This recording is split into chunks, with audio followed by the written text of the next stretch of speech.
Senhor, nosso Deus, nosso Pai, nós te agradecemos, Senhor. Te Amém. agradecemos pela tua infinita misericórdia, que o Senhor tem nos doado, seu Filho Jesus Cristo, o Amém. Verbo encarnado, a sua pessoa, ó Pai, Amém. expressado, que trouxe a redenção, ó Pai. E Amém. nele nós fomos reconciliados consigo, ó Pai, contigo. Sim.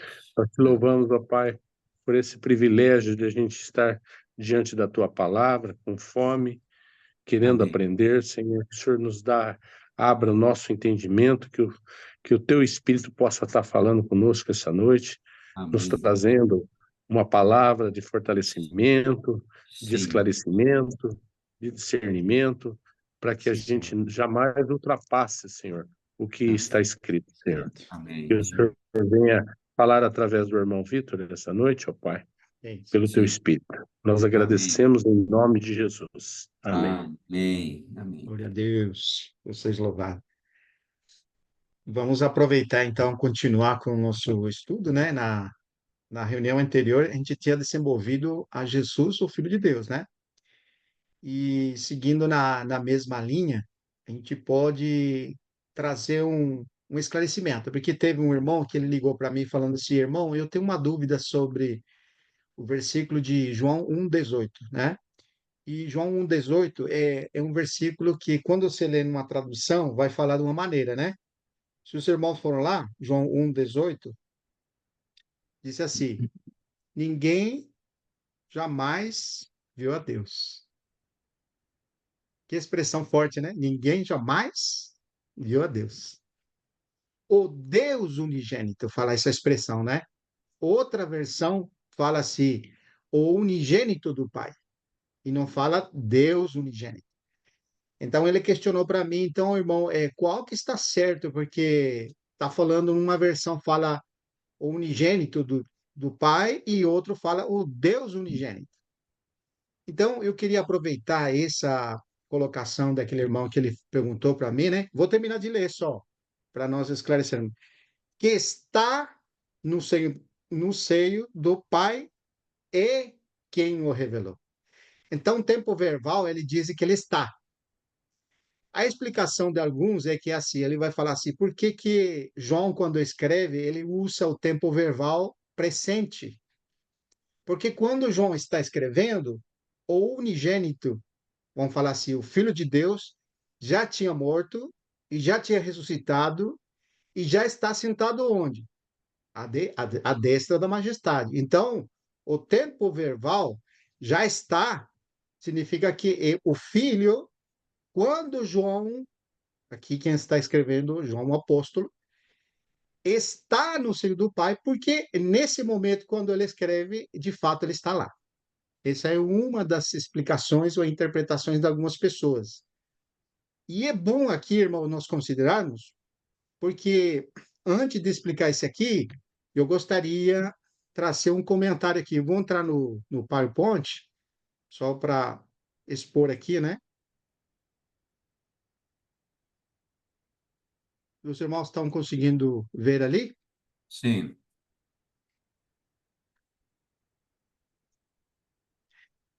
Aqui, irmãos, é importante considerar o que significa crítica textual. Crítica textual o objetivo da crítica textual aqui escrever, né, é restaurar o melhor possível o texto original. O texto original de uma obra cujo autógrafo se perdeu. Autógrafo seria aqui o escrito original da pessoa, né?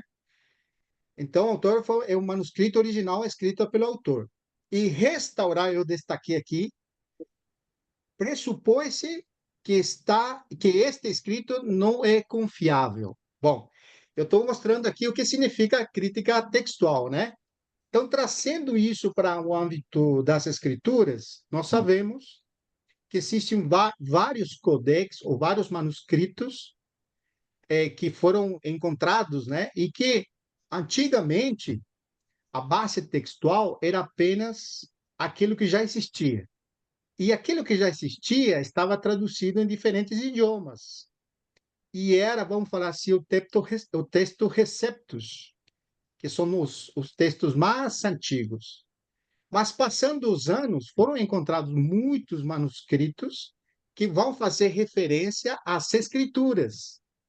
Então, por causa de tantos textos encontrados, tantos manuscritos ou codex encontrados, existe agora a crítica textual. E esse termo, crítica textual, por exemplo, eu vou mostrar para os irmãos, não sei se os irmãos vão ver, o Novo Testamento grego, texto crítico. Texto crítico, quando você abre, por exemplo, aqui na Bíblia, esse aqui, não vem em português. Ele vem tudo em grego.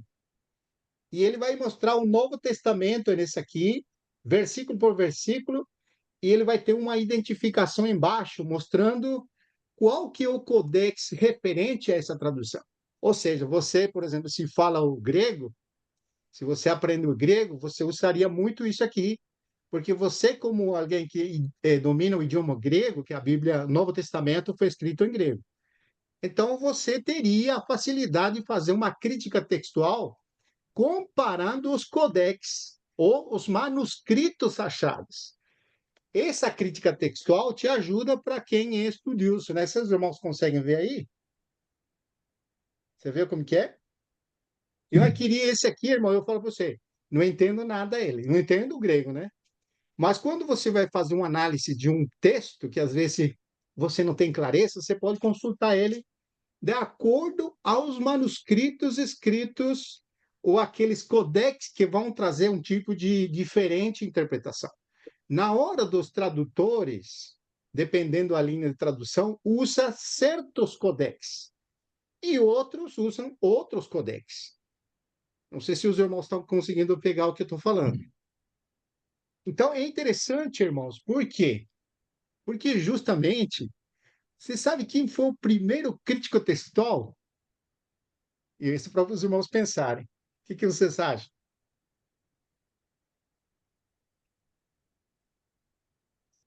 O diabo. Por quê? Agora vocês vão entender por quê. Porque quando Deus colocou Adão e Eva no jardim, Deus tinha dado para eles o quê? Você lembra? A palavra. A palavra dele. Mas, quando a serpente fala com a Eva, ele era um crítico daquilo que Deus falou. Como hoje você encontra, não, esse versículo não é tão assim, esse versículo é assim. Então, ele começou a dar uma interpretação sobre o que Deus falou. Você acredita, irmão? Por isso que eu Coisa. falei para vocês, o primeiro crítico textual da palavra, lá não era escrita, né? Acho que Adão e Eva não tinham escrito lá em nenhum lugar. Mas eu estou falando isso para vocês pensarem o que significa crítica textual.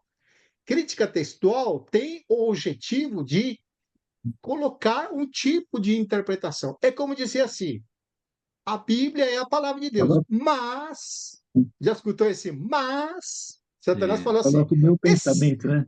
isso, é certo que Deus falou, mas, né? Esse mas, irmãos, levou a Eva duvidar do que Deus falou. Como hoje muitos que estudam a Bíblia, ou vamos falar assim, teólogos, né? Eruditos das Escrituras, você já ouviu falar esses títulos, né, irmãos? Que eles têm, como dizer assim, uma interpretação que ninguém teve. Ó, vamos continuar aqui, eu mostrar para vocês aqui, prosseguindo, né? Deixa eu ver se aqui ele avança. Ah, avançou. Ó, irmãos, aqui, a definição da crítica textual é a ciência que estuda a reconstrução ao texto original das escrituras, baseada nas evidências dos manuscritos disponíveis. Quer dizer, ele vai juntar, se tiver 1.000 manuscritos, ele vai basear sua pesquisa a ver qual dessas 1.000 vai ter a maioria para dizer assim, bom, isso aqui é válido. Entende? Aí, vamos falar assim, procura estabelecer, por meio da investigação de cópias divergentes, qual forma de texto deve ser considerado como a mais provável do original. Pressupondo o quê?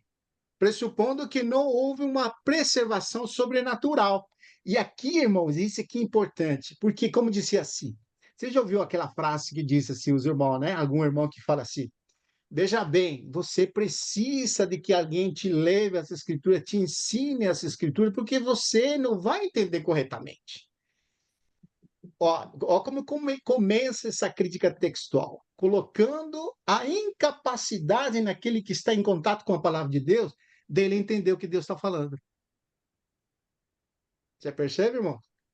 Ó, pressupõe que não houve uma preservação, que não houve uma preservação sobrenatural. Isto é, isso é interessante, não houve uma preservação sobrenatural da Bíblia, mas sim que esteve sujeito à boa vontade e honestidade das cópias dos tradutores. Ou seja, eu escutei de alguns irmãos que falavam assim: não, veja bem, a Bíblia foi escrita em hebraico, mas o Antigo Testamento é hebraico, mas o Novo, ele é grego, aramaico, veja bem, teve várias cópias, de copistas, de copistas. Como não sabermos que aquelas cópias são verdadeiras, né? Você sabe daquele interrogante, irmãos? Então, isso aqui, irmãos, é muito importante nós percebermos que Deus preservou sua palavra por sempre. Deus seja louvado, irmãos. Que coisa Amém. impressionante. Ó, quer ver o que nós vamos chegar? Existem duas suposições adicionais que dependem do conceito da crítica textual. Qual é? A primeira é a antiguidade. Vamos falar assim, são as cópias mais antigas são as mais confiáveis, falando assim, né? Como, por exemplo, o Receptus. Tinha uma linha de irmãos que eu conhecia que eles se guiavam, por exemplo, a antiga caçadora de Cassiodoro de Reina, ou Reina Valera, era a mais antiga, né?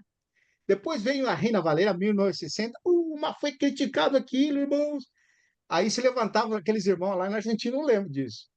Falavam assim: ah, não, aquilo é do diabo, aquela Bíblia torceu as escrituras, não é verdadeira, o diabo entrou ali e tal, né?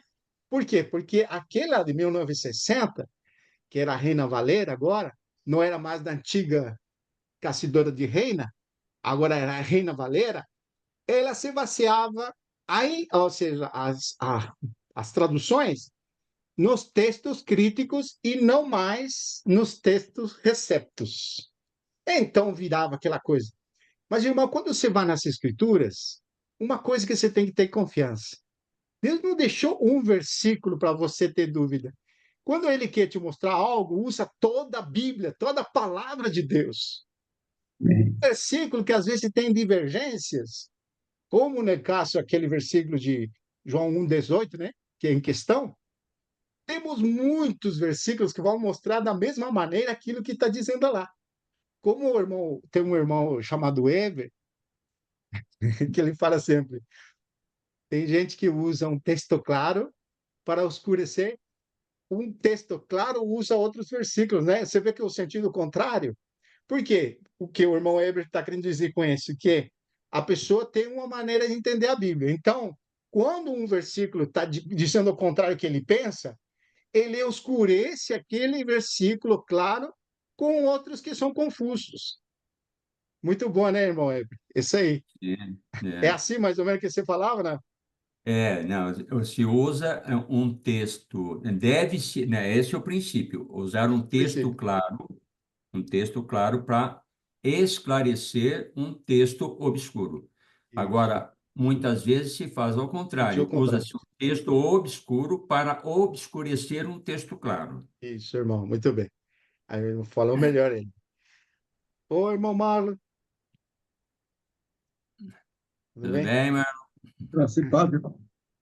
Aleluia. Nós estamos aqui, ainda não entramos mas estamos só fazendo umas esclarações, né?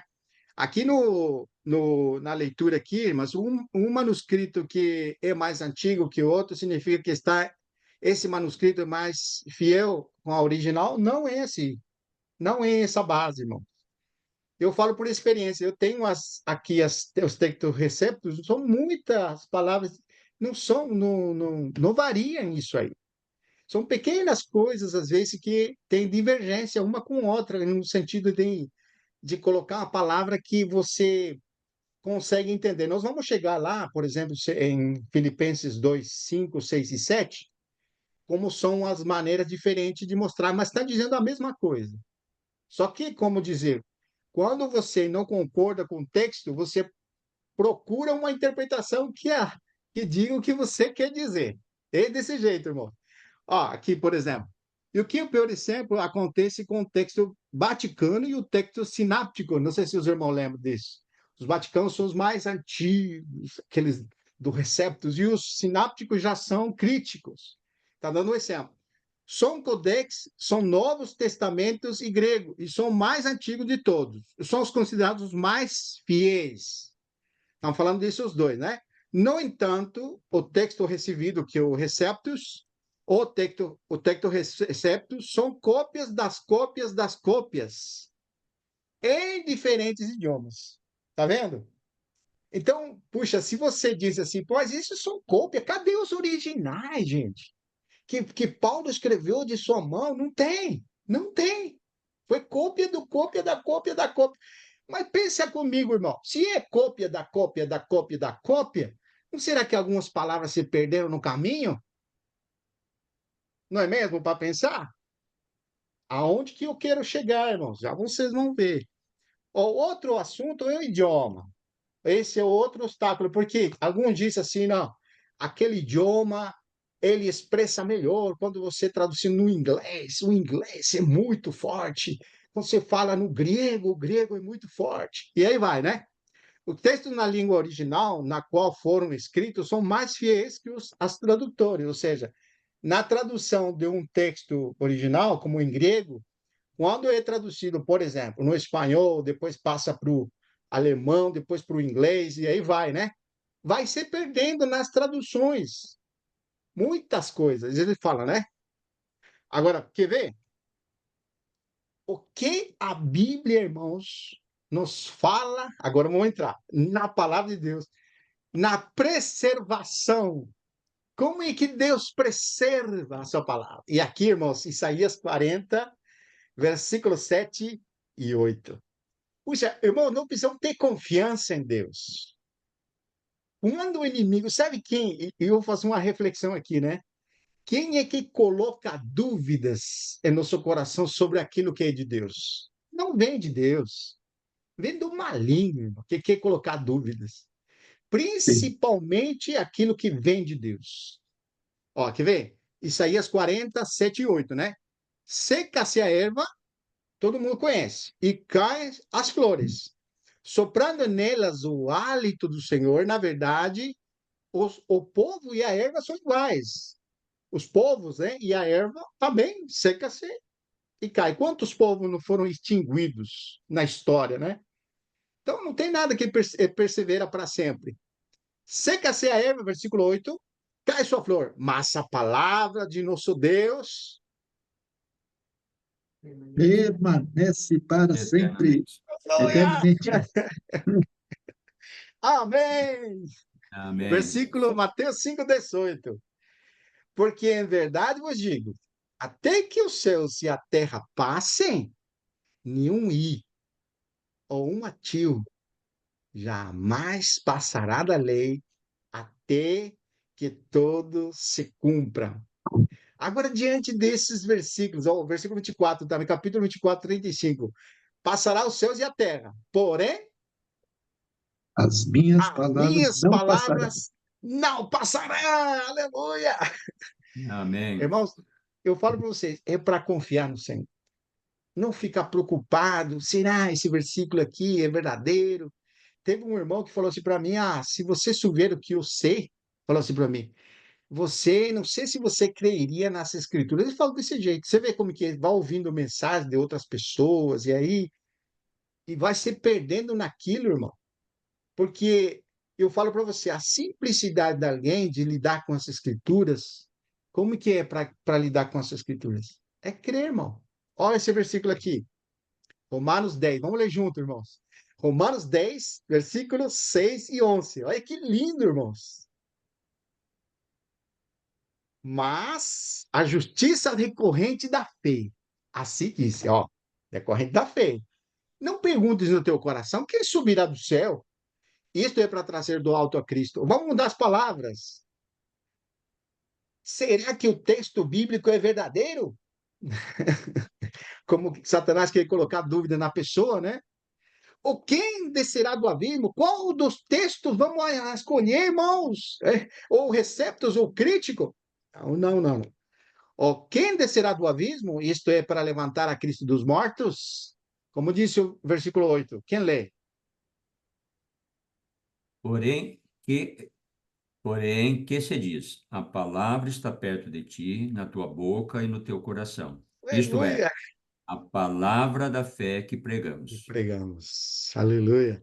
Se com tua boca confessares a Jesus como Senhor, e em teu coração creres que Deus ressuscitou dentre os mortos, será salvo. Versículo 10. Porque com o coração se crê. Tá vendo onde é o problema, irmãos? Quando a pessoa começa, sabe, esse coração que não aceita aquilo que está escrito e começa a querer encontrar algo diferente. Você já ouviu falar da igreja dos gays? Você acredita que tem igreja dos gays? É, E pior que eles usam tem. as escrituras. Você vê? Vai encontrar e ajustar as escrituras, porque o problema não. Onde que está o problema, irmãos? do É coração. no coração. Porque com o coração você crê. Para quê? Para a A justiça. E justiça. com a boca se confessa a respeito da salvação. Porque a Amém. escritura diz: todo aquele que nele crê não será confundido. Deus seja Amém. louvado, irmão. Que confiança, né? Que alegria, irmãos, lidar com essa escritura. Não importa a tradução. Eu falo para você, você tem qualquer tradução, se você tem um coração. Eu lembro, o irmão Maurinho me mandou um vídeo uma vez, não sei se o irmão vai lembrar, mas era um vídeo que um avião aterrissava numa tribo e desciam Bíblias. Eles nunca não tinham acesso à Bíblia, mas eles tinham crente. Lembra, irmão Maurinho? Eu me emocionei. Aquela vez eu chorei Lembro quando de vi, ser porque era muito emocionante. Não era emocionante, irmão? Era muito. Pedro, emocionante, depois, irmão. se o irmão achar, depois você manda de novo. Irmão, eu fiquei emocionado da emoção deles. Eles pegavam a Bíblia, ficavam de joelho e levantavam o seu e agradeciam. E era uma tradução no idioma deles. Ele não fica, vamos ver se sou crítico aqui, vou criticar isso aqui, ver se é verdade. Não, irmãos, é a palavra de Deus para eles. Eles choravam, se abraçavam, uma coisa mais linda, irmão. É como se fosse que ganharam uma loteria. Você É já viu uma verdade. pessoa quando ganha a loteria, como ele fica? Tudo feliz, e pula e se abraça com seus parentes. Não, esses irmãos indígenas, que eram, não sei de que recônditos da terra, que era um É da lugar África. em Acho que nosso era da África, né? Não era não da lembro África? de onde. Era Na da África, África. na África. É, Da África. eles receberam a Bíblia no seu próprio idioma e eles pulavam, gritavam, saltavam de alegria, irmão. Você vê como que é impressionante? A questão é a questão de Coração. Coração. coração. Deus seja louvado, irmão. Só que muito bom. Vamos Amém. prosseguir aqui. E você sabe, irmãos, eu gostaria de abordar essa questão, principalmente por causa do irmão que ele me perguntou, porque esse versículo aqui, nós fomos ajudados e até nós já estamos claros sobre isso, mas eu vou voltar a falar por amor àquele irmão. Ó, nós vamos usar esse exemplo aqui, porque tem pessoas que usam as escrituras como exclusivistas. Em que sentido? Em dizer que eles, somente eles e através deles têm a interpretação do que Deus está falando. Eles se denominam oráculos, não falam a palavra oráculos, mas fala que eles vêm da parte de Deus. E só eles têm a franquia do Espírito. Ou seja, se as pessoas ao redor delas ou fora delas não falam como elas estão falando, tal qual falassem como elas, elas não são de Deus. Elas não têm o Espírito. E elas não foram enviadas para ensinar. É desse jeitinho, irmãos. Então eu vou aproveitar, por causa do irmão, a ler esse versículo aqui. 1 Tessalonicenses capítulo 2, versículo 3. Quem lê, por favor? Outra razão ainda temos nós para incessantemente dar graças a Deus. é que, tendo vós recebido a palavra que de nós ouvistes, que é de Deus, acolheste não como palavra de homens, e sim como, em verdade, é a palavra de Deus, a, Perdão. a, a qual, com efeito, está operando eficazmente em vós, os que credes. Amém. Então, essas pessoas, eles usam esse texto bíblico, dizem, está vendo? E vão falar assim, tendo vou recebido a palavra que de nós ouviste, tá vendo? Eu que estou falando, a pessoa fala desse jeito, né? E que é Irmão, de Deus, é tá vendo? impressionante como a É, pessoa toma é, posse daquilo que não é dela, exatamente. é Ele a vai sua dizer assim, não, interpretação. exatamente, ele vai dizer assim, tá vendo? Esses irmãos de Tessalônica, eles acolheram a palavra de quem? E faz a pergunta ainda. Escolheram a palavra de quem? De Paulo. Mas de quem que era a palavra que Paulo estava falando? De Deus, tá vendo? Ele fala desse jeito, né? Por que usa isso? Porque ele está querendo apoiar que o que essa pessoa fala é da parte de Deus, ou que é Deus que está falando. Mas a pergunta que nós fazemos assim, por que que nós podemos dizer com veemência e com firmeza, com segurança, que as palavras que Paulo está falando ali são de Deus? E as palavras que nós falamos não são de Deus. Qual que é a base para falar isso? A única base é que a palavra que Paulo está falando está escrita. Mas a palavra que eu falo não são palavras escritas. Apenas eu posso pegar as palavras que já estão faladas, que já estão escritas, para falar, para transmitir. E não como Deus falando, sino da parte do Senhor. Você vê a diferença? Então, por exemplo, uma coisa que nos ajudou é ver, por exemplo, que Paulo falou muitas palavras. Mas muitas das palavras que Paulo falou não estão na Bíblia. Como, por exemplo, Colossenses 4:16. Colossenses 4:16 vai falar assim: e uma vez lida esta epístola perante vós, providenciar para que sejam também lida na igreja em Laodiceia. Quer dizer, aquela epístola que Paulo escreveu para os colossenses, era também para que essa mesma epístola que era para eles, tinha que ser lida onde? Em Laodicenses. Certo? E os da Laodiceia, lede igualmente perante vós. E a pergunta que nós fazemos, cadê a epístola laodicense? Cadê? Porque aqui fala, era para ler lá.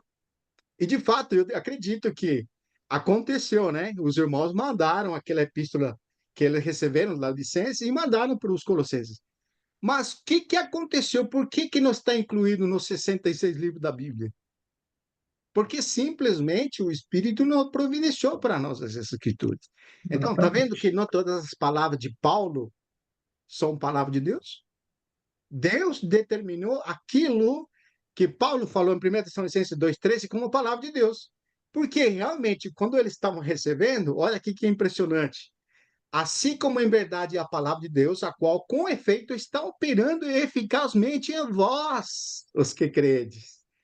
A mesma coisa acontece conosco. Quando nós lidamos com a palavra escrita, que é a palavra de Deus, e cremos nela, opera eficazmente em nós. Você vê que impressionante, irmãos?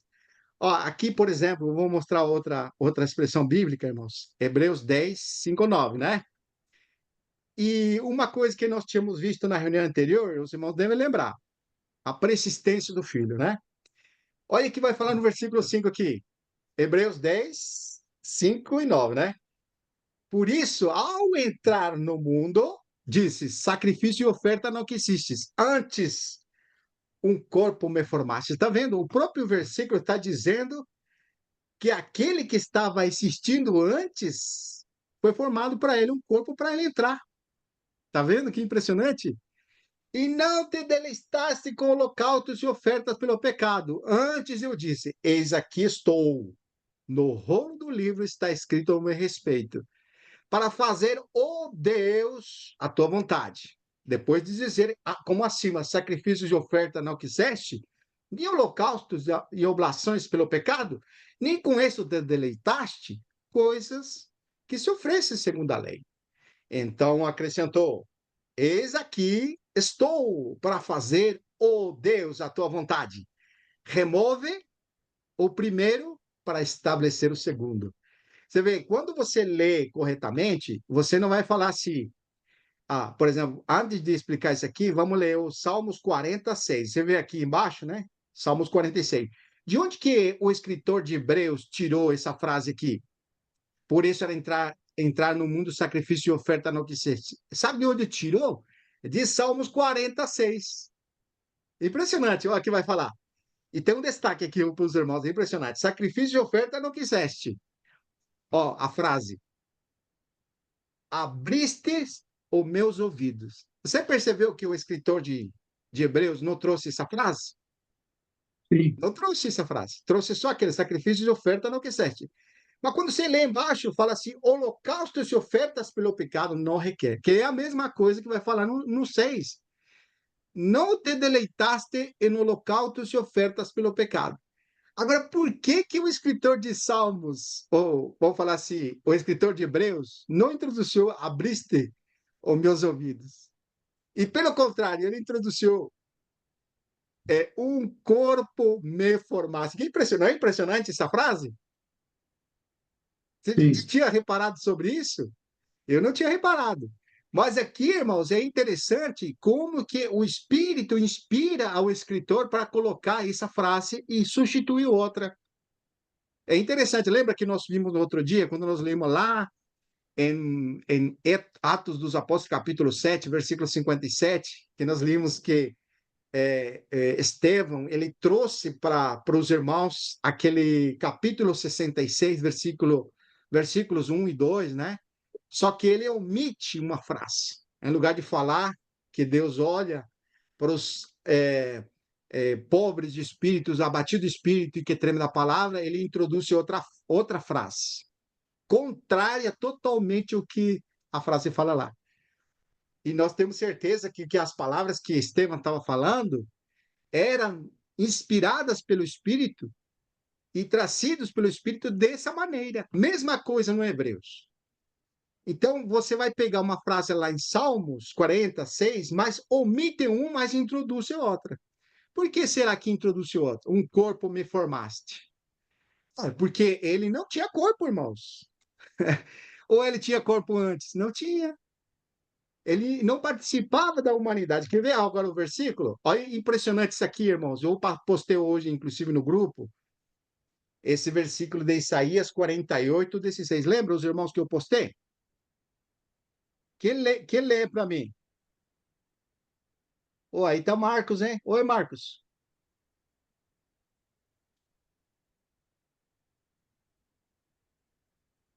Chegai-vos a mim e ouvi isto. Não falei em segredo desde o princípio, desde o tempo em que isso vem acontecendo, tenho estado lá. Agora, o Senhor Deus me enviou a mim e o seu Espírito. Assim diz o Senhor, o teu Redentor, o Santo de Israel. Eu sou o Senhor, o teu Deus, que te ensina o que é útil e te guia pelo caminho em que deves andar. Ó, aqui sabe o destaque, irmãos? É assim: chegai-vos a mim e ouvi isto. Ouvi isto.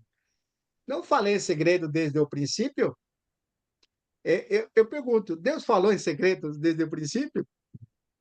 não. Ele falou, e quando ele falava, as coisas aconteciam. As palavras de Deus, elas tinham a faculdade de produzir as coisas, né? Desde o tempo em que diz que isso vem acontecendo.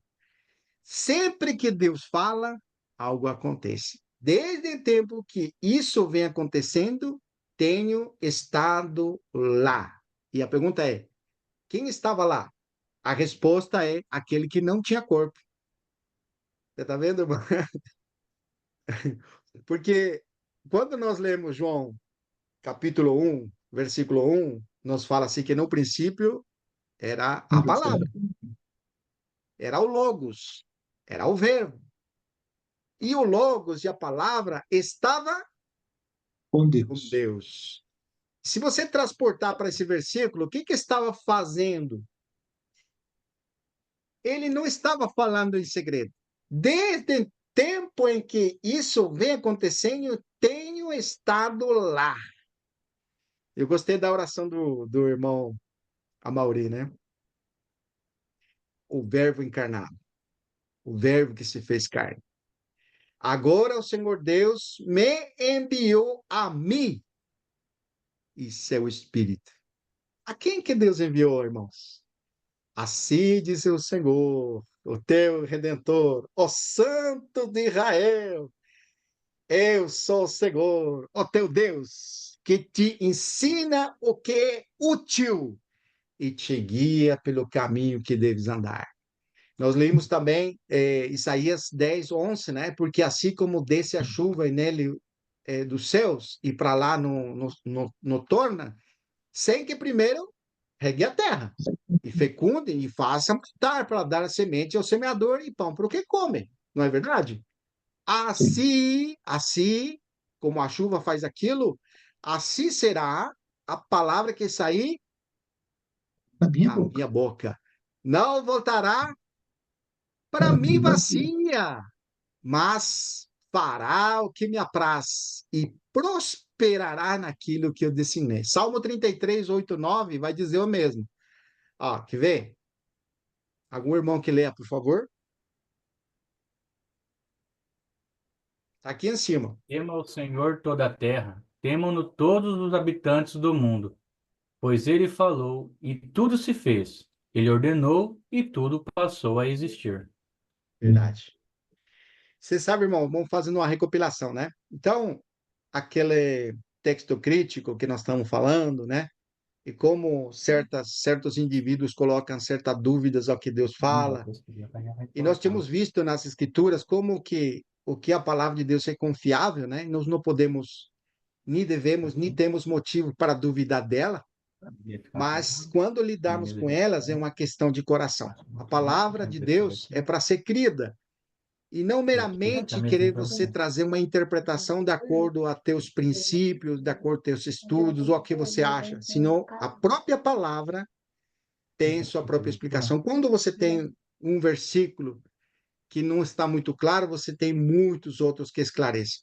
Então, essa confiança nós temos, que a palavra de Deus, ela é poderosa, a palavra de Deus em si mesma, ela faz. Então, aqui prosseguindo, né? E eu queria desenvolver com vocês essa leitura aqui com calma, né, irmãos? Nós precisamos ler isso aqui, porque tudo que nós apresentamos nos leva para esse princípio. Que princípio é esse? O princípio que era o verbo, ou que a palavra ia entrar na ação. Ele nunca ficou inativo, a palavra de Deus sempre vinha executando, né? Mas agora, no princípio, o verbo estava com Deus, a palavra estava com Deus, o logo estava com Deus. E o verbo e a palavra era Deus. Ele estava no princípio com Deus. Quem que estava no princípio com Deus? Era o Logos, era a palavra. Todas as coisas foram feitas por intermédio dele. E sem ele, que é a palavra, nada do que foi feito se fez. A vida estava nela. E a vida era a luz dos homens. A luz resplandece nas trevas. E as trevas não prevalecem contra ela. E aqui ele vai falar de João Batista. Havia um homem enviado por Deus, cujo nome era João. Este veio como testemunha para quê? Para testificar a respeito da luz, a fim de todos vierem a crer por intermédio dele. Ele não era a luz, está deixando claro.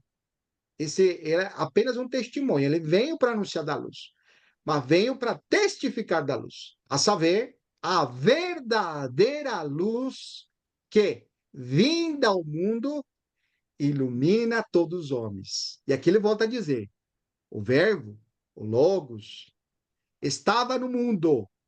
O mundo foi feito por intermédio dele, mas o mundo não o conheceu. Veio para que era seu, e os seus não receberam.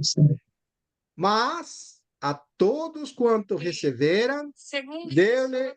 Aqui está falando sozinho. O Verbo estava no mundo. Não.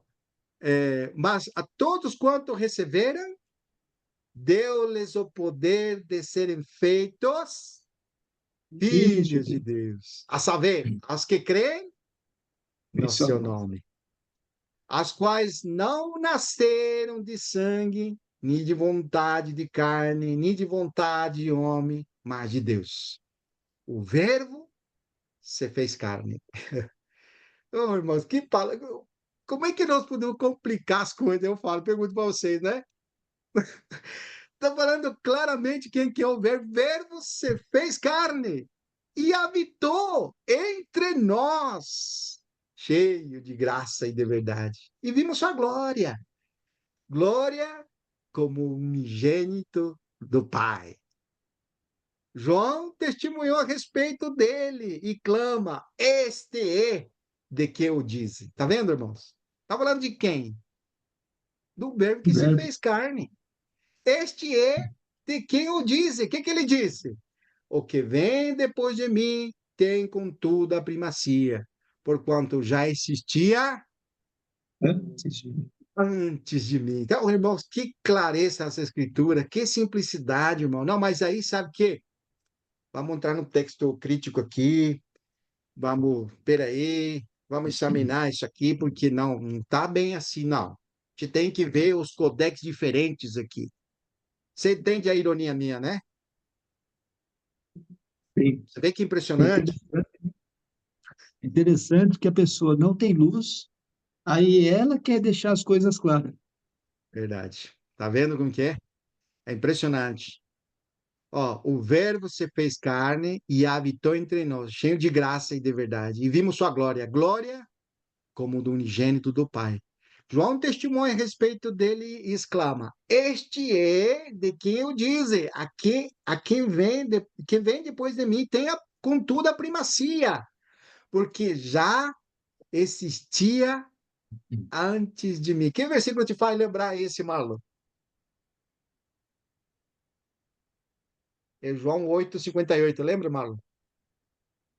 Que diz assim, que os fariseus falaram assim, você tem 50 anos e você já viu Abraão? Lembra que falaram assim? Aí o Senhor Aham. falou assim, né? Antes que Abraão existisse, eu sou! Aleluia!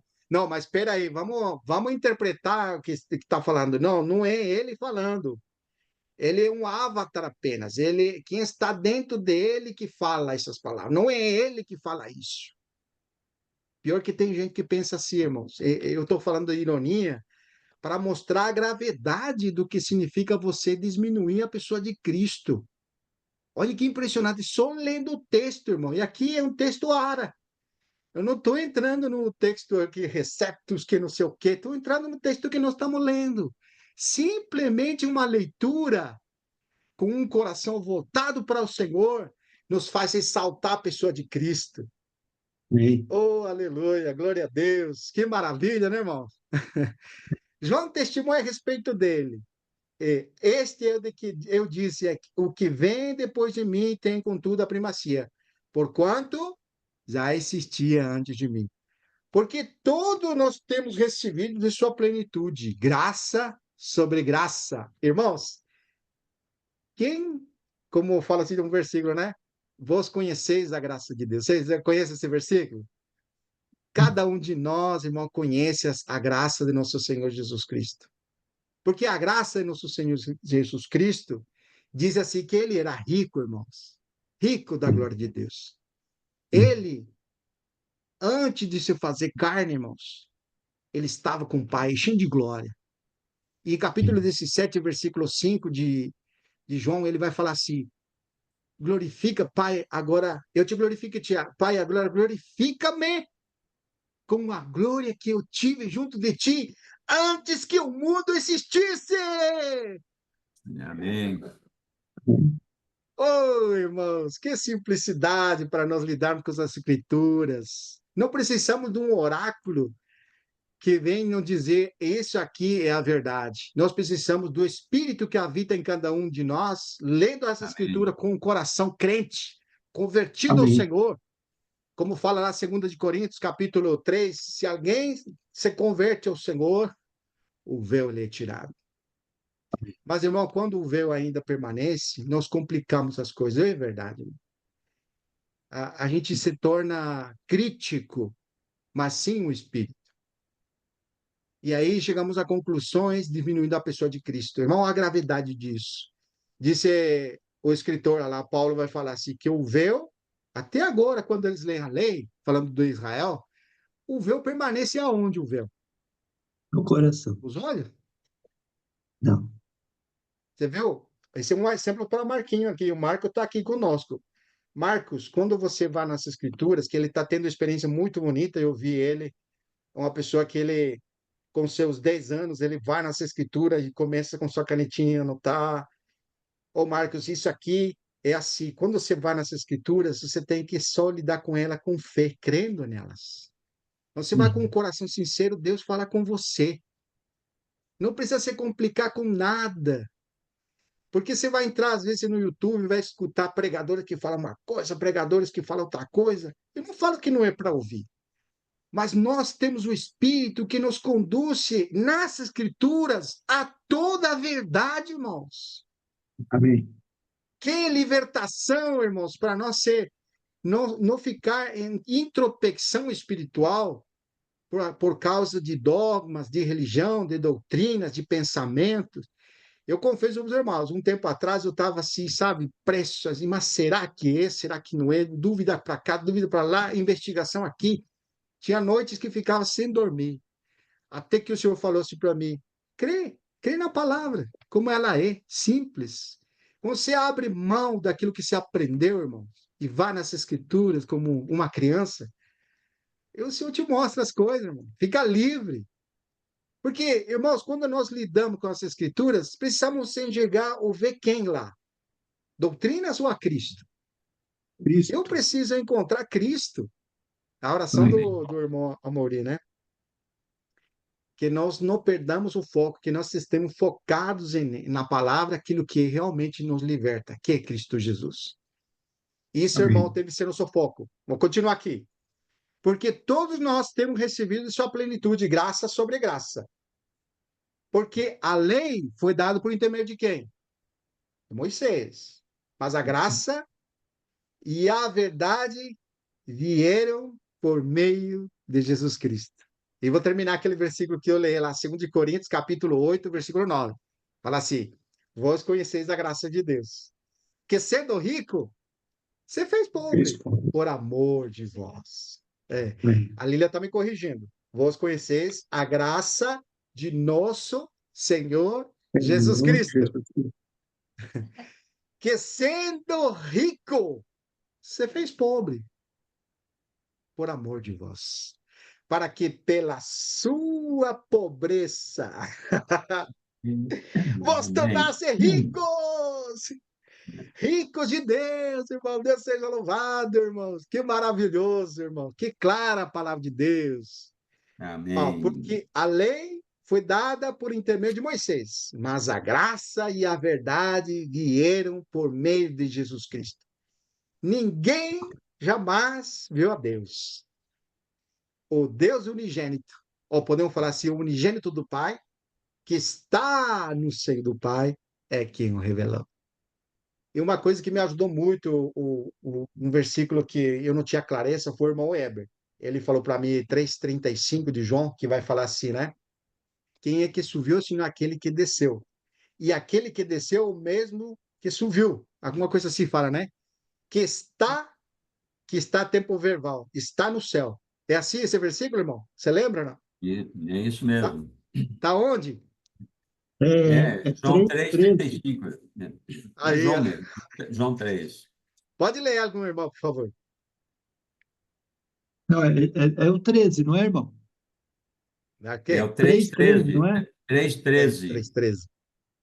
Ora, ninguém subiu ao céu, senão aquele que de lá desceu, a saber, o Filho do Homem, que está no céu. Aonde que tá? Isso me impressionou, né? Quando ele João fala assim. 3:13. Você tem a omnisciência de Deus, né?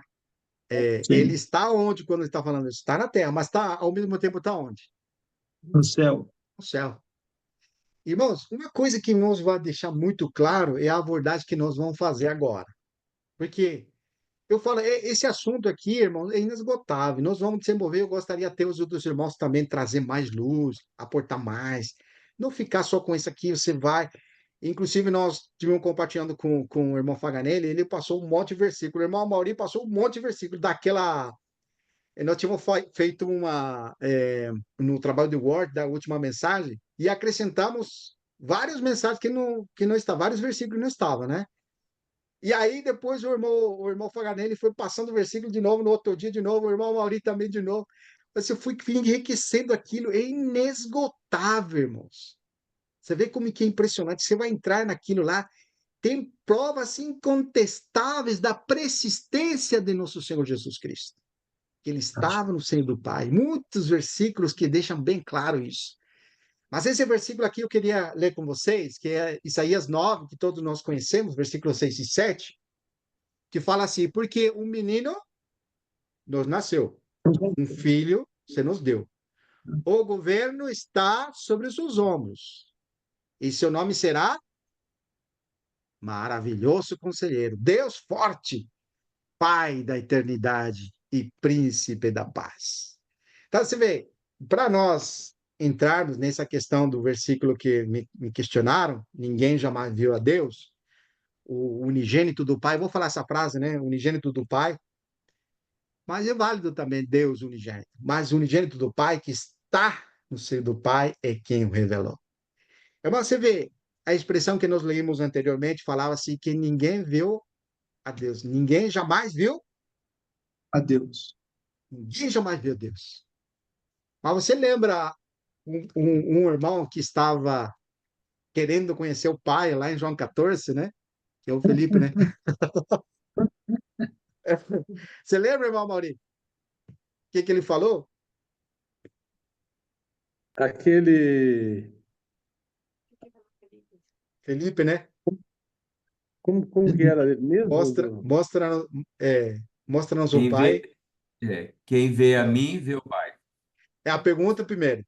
A pergunta É. foi assim: É. mostra-nos o Pai. Ele está Mostra-nos falando o do Pai. caminho, eu sou o caminho, a verdade e a vida, né? Então o Felipe aproveita, né? Então mostra-nos o Pai e nos E basta. Por quê?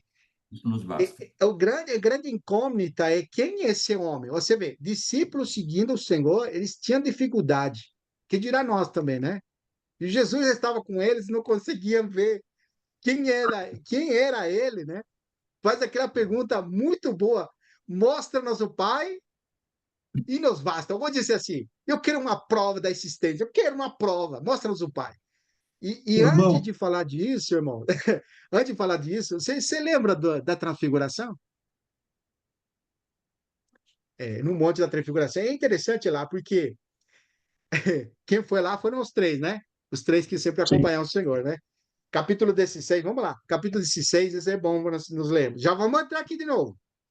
Ah, como que estamos com o tempo, hein? Ixi, já foi embora. Ei, já foi embora o tempo. Mas, irmãos, eu falo para você, é vibrante, é emocionante, é maravilhoso nós entrarmos nas Escrituras, porque ela te deixa claro. Vamos ler lá, então, aquele versículo, capítulo 13, no finalzinho do 13, eu acho que é 16, perdão. 16, né? 16 de Mateus. É o finalzinho, né? A expressão aqui. Em verdade, versículo 28. Em verdade vos digo que alguns há, dos quais se encontram que de maneira nenhuma passarão pela morte até que vejam vir o Filho do Homem no seu reino. Essa expressão. Quer dizer, dos quais estavam ali, você lembra que Pedro negou e o Senhor vai repreender ele e tal, todos que estavam, que são os discípulos, o Senhor vai falar no 28 isso, né? Eu vos afirmo que alguns que estão aqui não vão passar pela morte até que venham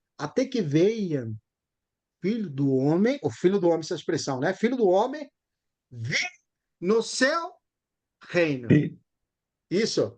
Agora nós vamos para o 17, né? 6 dias depois, tomou Jesus consigo Pedro, os irmãos Tiago, João e os levou. Aqui estão alguns, né? Aquela expressão, alguns. Tomou eles três, dice, versículo 12, e foi transfigurado diante deles. Oh, mas espera aí. Isso só poderia ser na ressurreição, porque tem pessoas que pensam que só na ressurreição ele passou a ser igual a Deus. Tem pessoas que dizem assim, o versículo de Hebreus vai falar para nós claramente que nele habita o quê? A plenitude da... Corpo- Corporalmente, toda a É. plenitude da divindade. Mas as pessoas dizem assim, né? Não, peraí, isso ainda vai ser só na ressurreição, quando ele ressuscite dos mortos. Mas aqui, irmãos, está mostrando a divinidade dele. E eu não entrei ainda a explicar essa diferença, que não vai dar para essa mensagem entrar a diferença entre a humanidade de Cristo e a divinidade, que nós vamos desenvolver isso de uma maneira muito clara, para que não haja sombra de dúvidas sobre isso. Porque muitas pessoas falam assim, né? Poxa, como se é Deus, ele vai passar pela morte? Aí, para essas pessoas que têm essa dúvida, eu falo assim, mas se fosse Deus, então não teria fome, ele não choraria, se ele fosse Deus, então não precisa de nada disso, né? Não é verdade? Então, você vê como que é o interrogante, né? O texto crítico, né? Mas se é Deus, como ele vai morrer? Já escutou essa expressão? Por que eles dizem isso? Porque eles estão pensando conforme os homens, vendo do ponto de vista do homem. Mas para você enxergar que Jesus é Deus, precisa de revelação. Irmão, irmão, é certo que não morrerás, né? É certo, é certo que não morrerás. Aí, ó, tá vendo, irmão? Você vê como que é, irmãos? Tem pessoas que dizem assim, não, eu estudei a Bíblia há 40 anos, estudei Cristologia. E aí ele, depois de 40 anos, 50 anos de vida da pessoa, ele chegou à plenitude que ninguém mais sabe, só ele sabe. Você vê como que é? Ou seja, só através dessa pessoa é que vem a verdade. Ninguém mais sobre a terra tem essa verdade, só ele. Ou seja, os demais não são de Deus, só essa pessoa e aqueles cujos ouvidos estão prontos para ouvir o que ele diz. Oh, irmãos, olha que terrível, irmãos. Por isso que me Terrível. deteve aqui para dizer, ele se transfigurou, versículo 2, transfigurou diante deles. Ou seja, aconteceu a mesma coisa que aconteceu com João. Lembra quando João foi levado o Espírito ao terceiro céu? Lembra? Eu vou falar assim a expressão terceiro céu, mas foi levado no Espírito. E ele viu. Ele descreve o que ele viu. Na Sim, descrição que ele vê, por exemplo, eu vou dar um exemplo para vocês. Ele viu Satanás sendo lançado onde? no lago de fogo, né? Foi lá, ele viu isso. Mas eu pergunto para os irmãos, aconteceu isso?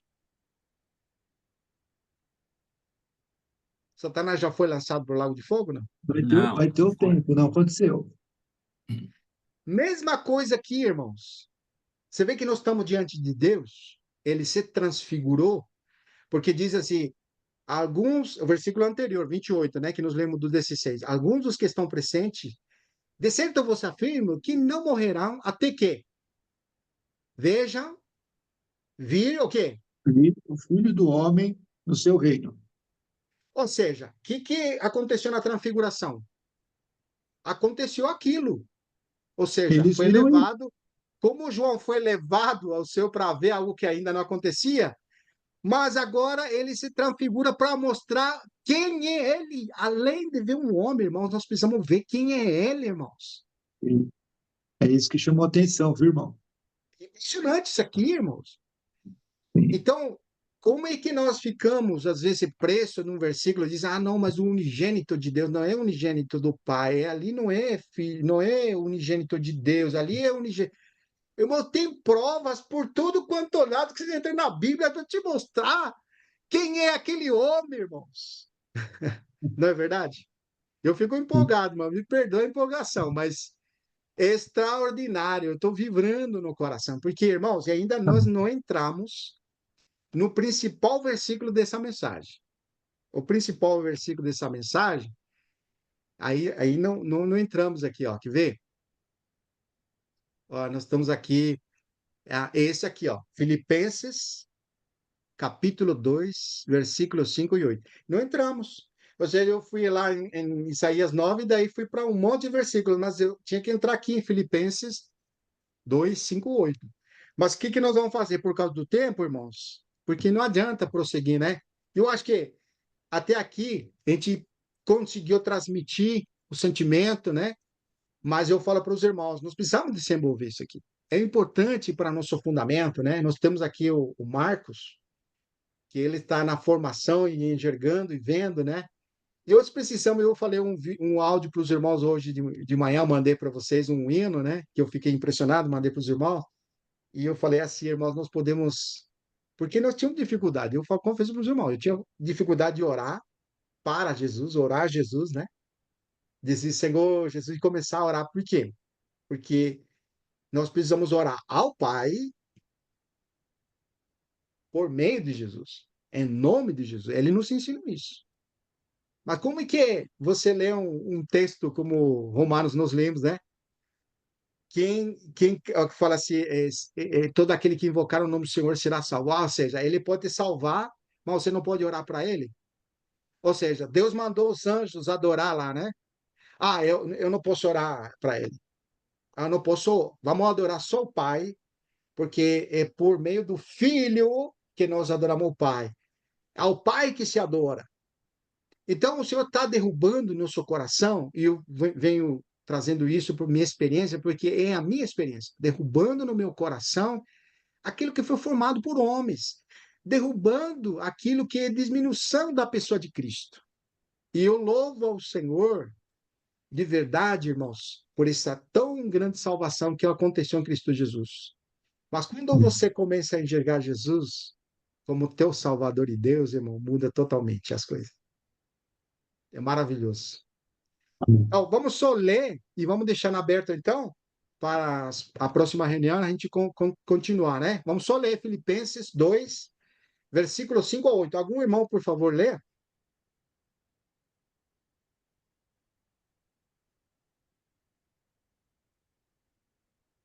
Tende em vós o mesmo sentimento que houve também em Cristo Jesus, pois ele, subsistindo em forma de Deus, não julgou com usurpação o ser igual a Deus. Antes, a si mesmo se esvaziou, assumindo a forma de servo, tornando-se em semelhança de homens e reconhecido em figura humana, a si mesmo se humilhou, tornando-se obediente até a morte e morte de cruz. Amém. Deus seja louvado. Maravilhoso, irmãos. Vou deixar essa leitura para nós considerarmos, né? E nós ponderarmos, cada um de nós, sobre o que foi lido aí, o último, né? Mas eu deixo esse sentimento, essa gratidão da minha parte ao Senhor pela sua palavra. Amém. Maravilhoso. Deus Aleluia. seja louvado, irmãos. Amém.